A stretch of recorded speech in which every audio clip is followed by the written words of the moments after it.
দীর্ঘ 11 বছর পর পর্দায় আবারও ধরা দিল নন্দিত লেখক হুমায়ূন আহমেদের জনপ্রিয় 3 চরিত্র। তবে নাটক নয়, একটি বেসরকারি প্রতিষ্ঠানের বিজ্ঞাপনে হাজির হলেন লেখকের জনপ্রিয় 3 চরিত্রে অভিনয় করা ফারুক আহমেদ, স্বাধীন খসরু ও ডাক্তার এজাজুল ইসলাম।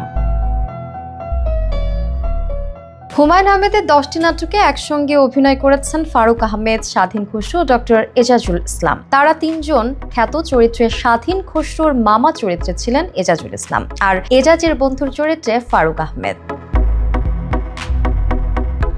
নাটকের সে পরিচিত দৃশ্য এবার 5টি নতুন বিজ্ঞাপন চিত্রে তুলে ধরা হয়েছে। নতুন 5টি বিজ্ঞাপনের নির্দেশনায় ছিলেন লেখক হুমায়ূন আহমেদের ছেলে নির্মাতা নুহাশ হুমায়ুন।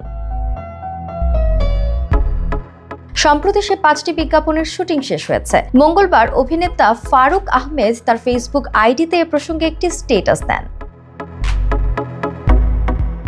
নির্মাতা নুহাশ হুমায়ুন, ডাক্তার এজাজুল ইসলাম ও স্বাধীন খসরুর সঙ্গে নিজের একটি ছবি আপলোড করে ফারুক ক্যাপশনে লেখেন, 5টি বিজ্ঞাপন নির্মাণ করলেন নুহাশ হুমায়ুন। দীর্ঘ 11 বছর পর আমরা 3 জন, আমি, ডাক্তার এজাজুল ইসলাম আর স্বাধীন খসরু একসঙ্গে 5টি বিজ্ঞাপন চিত্রে অভিনয় করলাম। নুহাশ হুমায়ুন নির্দেশনায় নতুন মাত্রা যোগ করেছে, আমি তার কাজে অভিভূত।